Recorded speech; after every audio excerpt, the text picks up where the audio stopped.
Hi guys, I'm Leanne, also known as Leanne Creative, and if you're new to my channel or my page, then I am a graphic designer and illustrator based in London.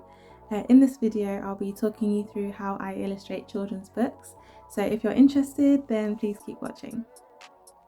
So quite a while ago, I released my very first video on YouTube, which was talking you through the process of illustrating the magic bubble wand. And that was a book written by Barbara Adedarko. That was the second book that I illustrated, and I'm now up to about my 10th or 11th book now. So I've learned a lot along the way, and I've worked with a lot of different authors. So I wanted to refresh that video and give you something new and just share anything that's changed or the things that I've learned along the way. So I hope this video is useful for new authors or people who want to get into illustrating. So the book I'll be talking you through in this video is the Melanin Magic Kids activity book, and it's the first one in the series called All About Esi. It's written by Lauren McLean and of course illustrated by me. So although this is an activity book, it does follow a similar process to a children's storybook or picture book. So let me talk you through the process from commission all the way to completion.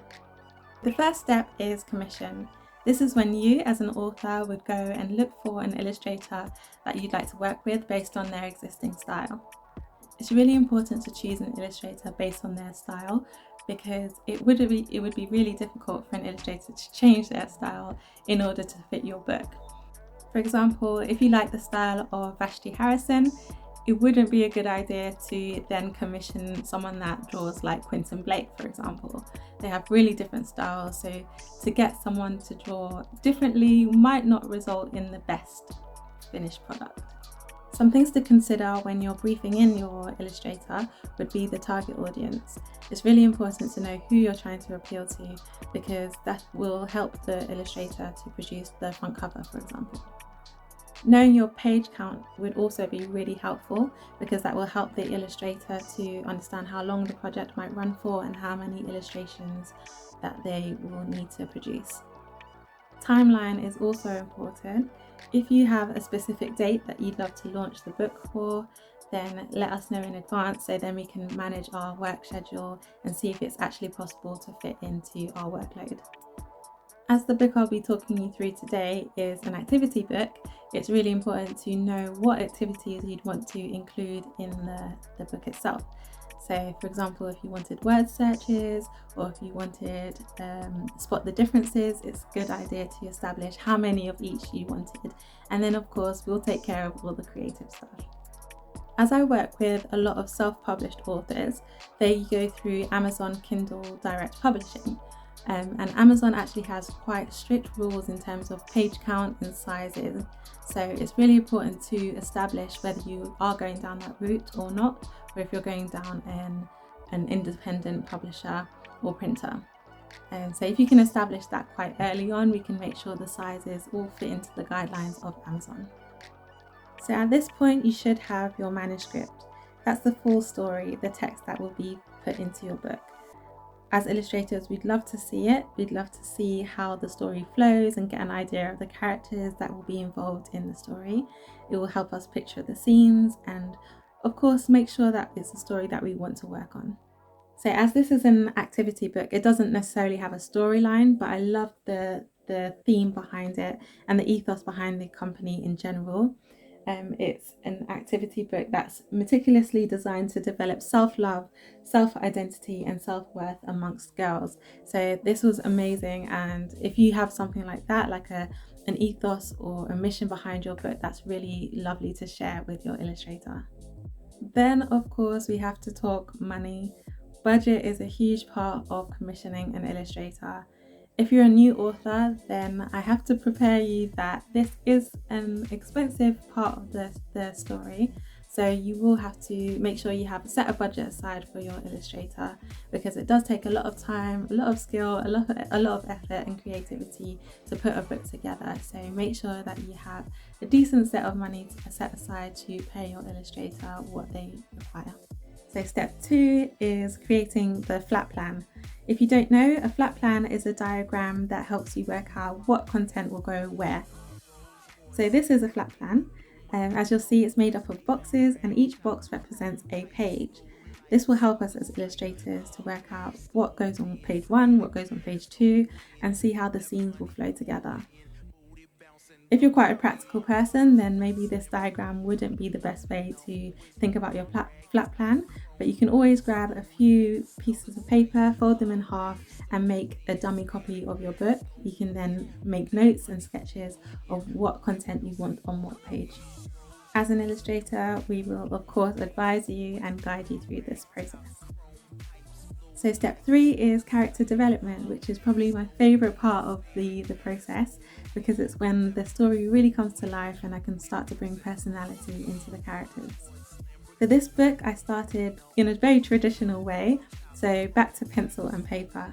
I sketched the illustrations and the characters that the client wanted, and we went from there.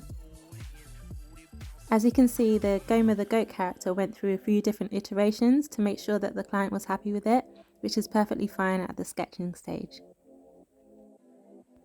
The client even provided photos of the clothing that she wanted the characters to wear, which was really helpful. I'm actually excited that I actually now have a new iPad and Apple Pencil, so that might eliminate the traditional pencil and paper route.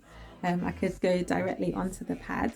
But yeah, for this particular book, I did start off with pencil and paper sketches. Once the pencil sketches are approved, then we move on to step 4, which is the digital illustration.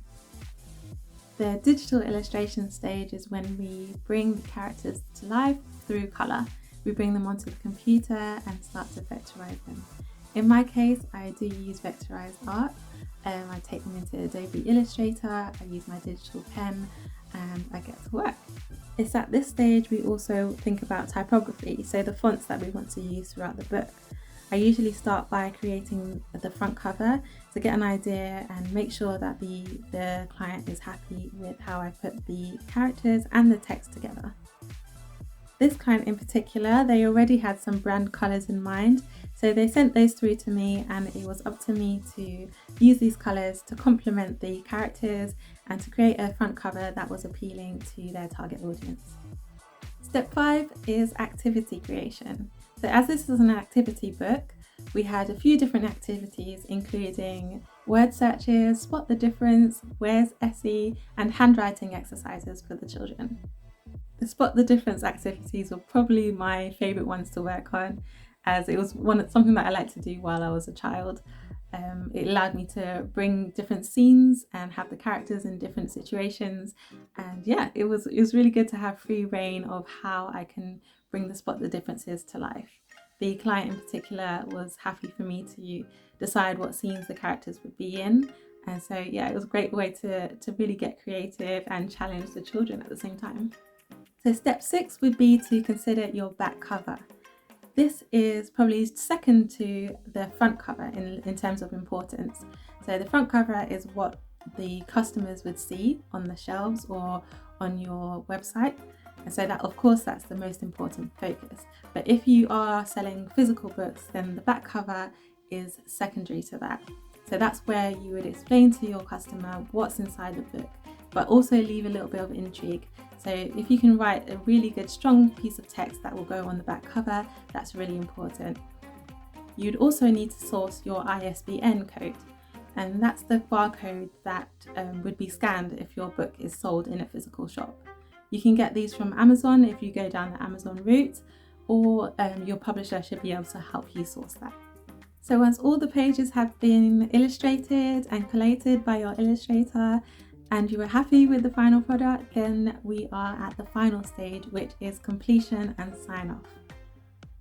This is when I would send you the print ready files if you're printing your book, or the ebook files if you're going down the Kindle route, for example. So yeah, you'd be ready to start distributing and printing and getting your book out there. Congratulations, you've completed, and yeah, this is a really good time to celebrate and start promoting.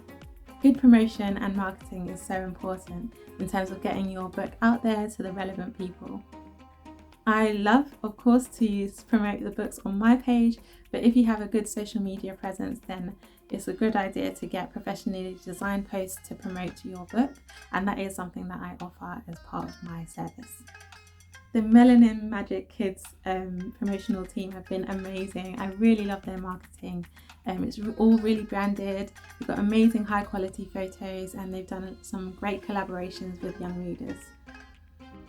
As your illustrator, of course, I would love to promote the book on my website, my portfolio, and of course my social media pages, but I would always check with you as the author when that would be a good time to do it. I'm happy for you as the author to start promoting the book first, so I would never take that shine away from you. But of course, I'd love to be tagged and recognised as the illustrator, as I'm sure every illustrator would love to be. So that's it. That's all I wanted to share with you today. I hope it's been useful, and if you have any other questions or any other things that you'd like to know about this particular book, then please leave a comment below. Or I do have some blogs on my website that I'll leave links to. For example, frequently asked questions, any buzzwords that I've used that you might not understand, and yeah, just more case studies about the books that I've illustrated. So thank you so much for watching. I hope this was useful, and if you're interested in more of my work, as I said, I'm a graphic designer and illustrator, and I also have my own range of greeting cards and gifts that feature illustrated portraits of people from the African diaspora. So if you're interested in that, please check me out on Instagram. That's Leanne_creative. I'm also on Facebook, Leanne Creative, and Twitter, Leanne Creative. My website is leannecreative.com, so yeah, definitely check those out, and I'll leave all the links in the description box below. So thanks, have a great day, and if you're a new author, then definitely get in touch, and I hope to hear from you. Thanks, bye.